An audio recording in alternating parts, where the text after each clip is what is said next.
Hello again. Welcome back. Thanks for tuning in this week. So it seems like lately real estate is hanging on by a thread. I'm going to look at the national statistics in a minute from Korea and show you what I mean with those numbers. But we have other things happening too. And I'm sure you may have heard about the real estate brokerage in Ontario. Really big independent real estate brokerage just got shut down by RICO because they were in arrears or they had a bunch of missing money, like millions of dollars. And again, this is just a sign of the times, but I'm going to get into that. There's a lot of people talking about it.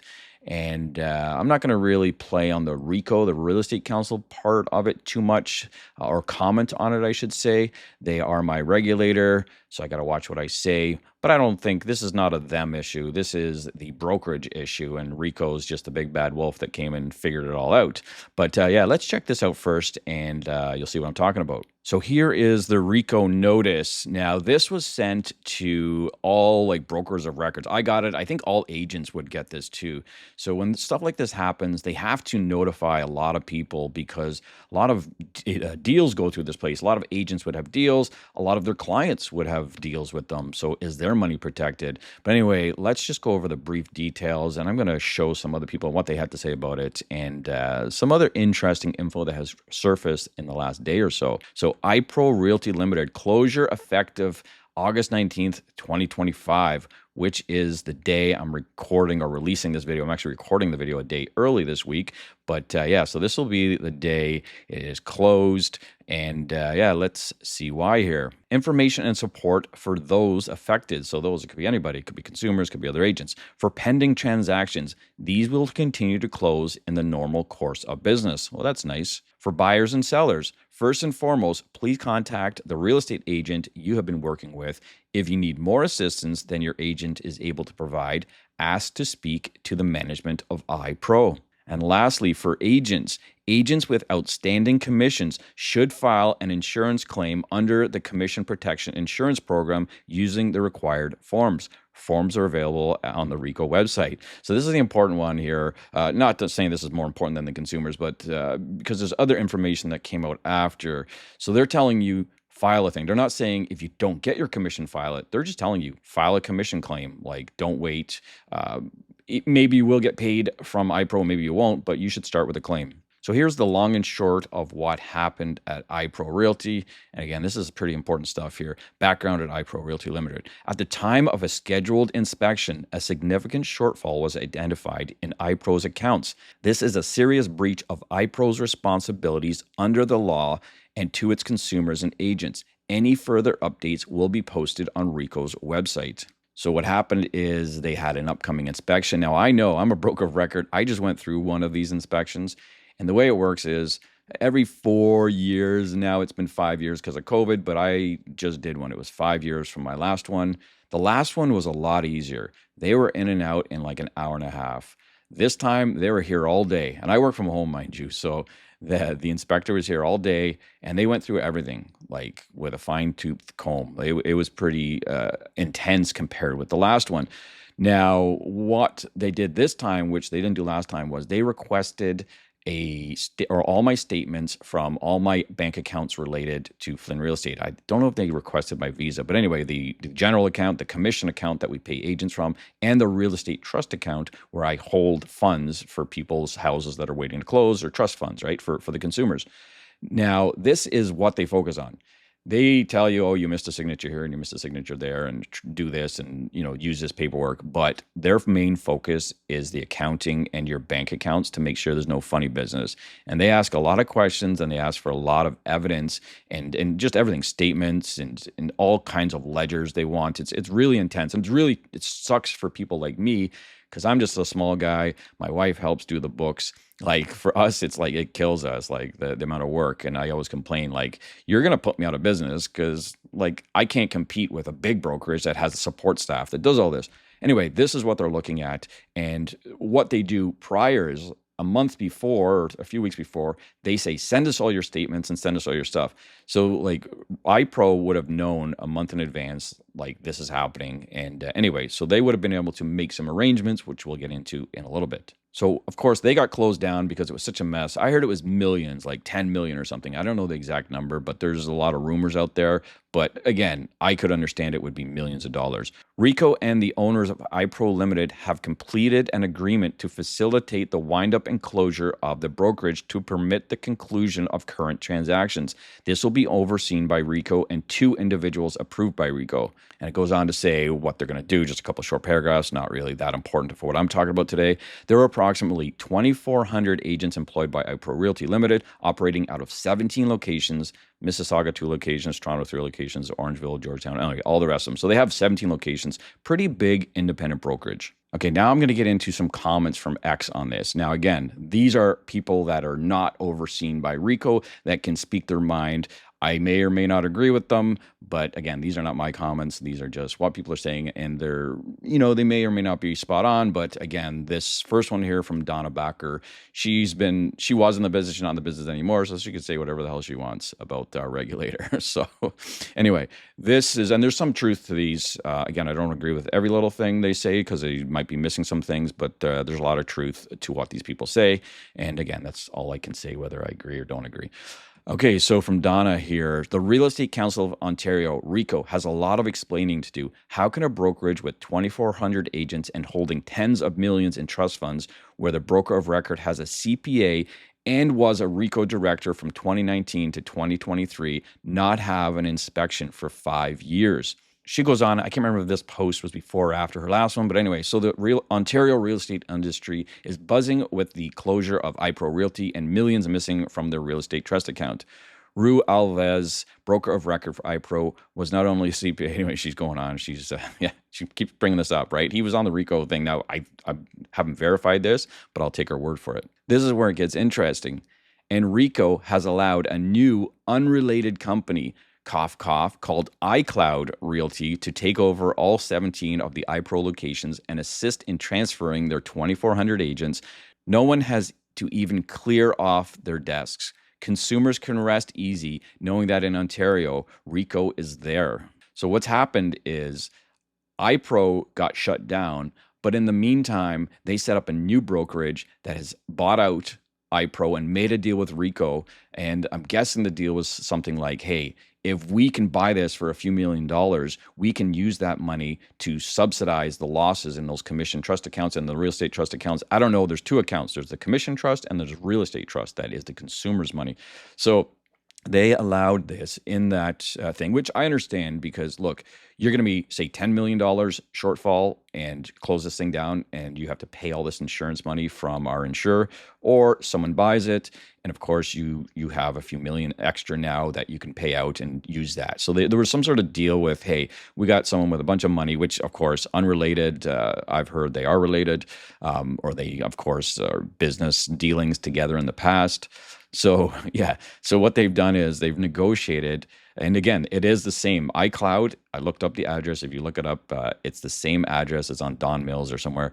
Same address as iPro. So they just did the old switcheroo, right? All right, let's see what Ron Butler has to say. And I'm sure he's making a video as we speak about this and will tell you what he thinks. I have a little bit of a different perspective because I have to deal with this directly. I'm a broker of record. I have to deal with these inspections. And so, yeah, I can kind of figure out a little bit of what's going on in the background. But yeah, Ron, of course, who doesn't love what Ron has to say about stuff like this? Where the hell did iPro Realty's $10 million go? Who is RICO trying to protect here? Somebody illegally removed the money from the trust account. Who the hell was it? There's only a tiny number of people who have access. And WTF is this iCloud Realty all about? It's magical. iPro isn't audited by RICO for years, but when iPro is advised of the upcoming audit, they magically arrange for an existing senior manager from iCloud Realty, and by a wild coincidence, the new guy is ready to take on all 2,400 agents. Screw that bullshit. Where is the OPP? Where are the Peel police? Why aren't the cops all over this? It's $10 million for Christ's sake. Once again, Canadian officials do not take financial crime seriously, and it looks like some regulators don't want to call the cops. So, of course, just like everything else these days with social media, everything is amplified, but we got a lot more information too. And the last bit I want to share you now is from Shazzy. So now Shazzy got this info. I believe it's legit. I haven't verified that it is legit, but again, this looks like an email that was sent to one of the real estate agents or like within that brokerage. And yeah, so this is where it gets really interesting. So Shazzy shares, based on this bulletin, iPro leadership knew what was going on and didn't give its realtors any notice that it was under investigation or that there were talks to have the brokerage sold or that the commissions were in jeopardy.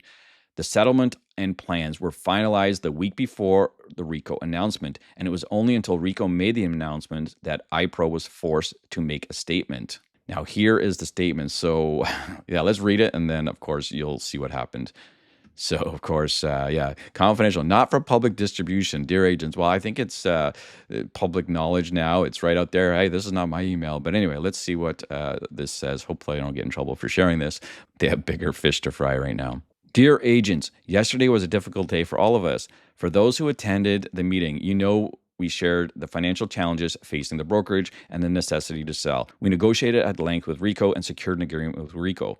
As part of that agreement, RICO would approve a bulk transfer of all iPro agents to iCloud Realty on August 18th. That's today when I'm recording the video, the day before you're watching this video, so that no agent would lose registration.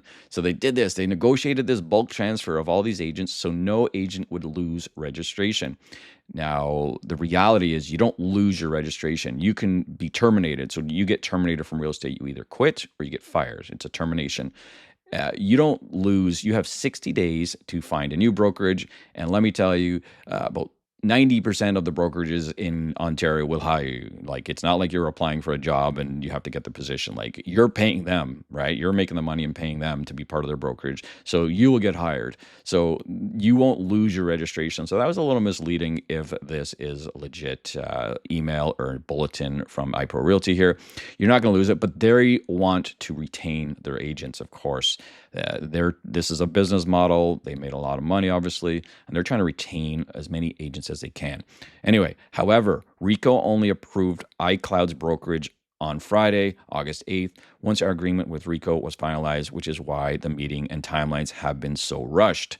So, of course, yeah, they didn't say anything and like, no, way, they just did this on Friday, so we're rushing everything. But, of course, they knew what was going on for months and months when they had, lack of or shortfalls in their commission trust and their real estate trust accounts. The sale brought in millions in restitution, but we anticipated a commission shortfall. Agents were advised that they may have to rely on the Commission Protection Insurance Fund. At the meeting and in our follow-up notice, we explained that iPro currently holds millions of dollars in its trust accounts with millions more in receivables. That meant it would likely be quite some time before anyone would need to file a claim.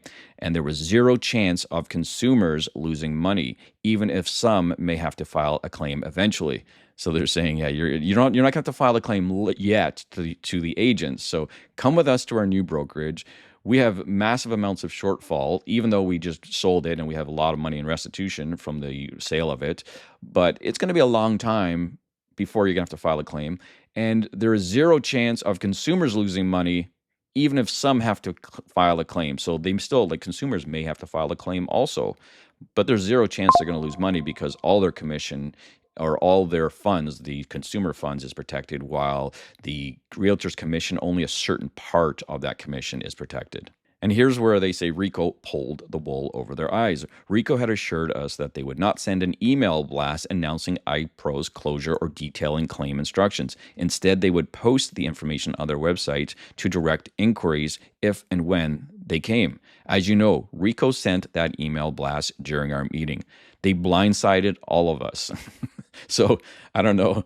They thought RICO wasn't going to do this. RICO has to do this. They are a consumer protection agency, and this is what they have to do. They have to make everyone aware. Just think if RICO didn't do this, how much crap they would be in, which would be insane. And this is going to get out sooner or later. After reading all this, we had a real estate brokerage that was not financially responsible and did not provide the correct fiduciary duty to their clients or their agents, and they got shut down. And then they tried to keep or save what they could by renaming it, getting a new broker of record, a new manager, whatever it may be, and switch everyone over there, hoping they would go. If I was an agent, whether it was iPro or any other company, and there was stuff like this going on, there was no way in hell I would be transferring to that new brokerage.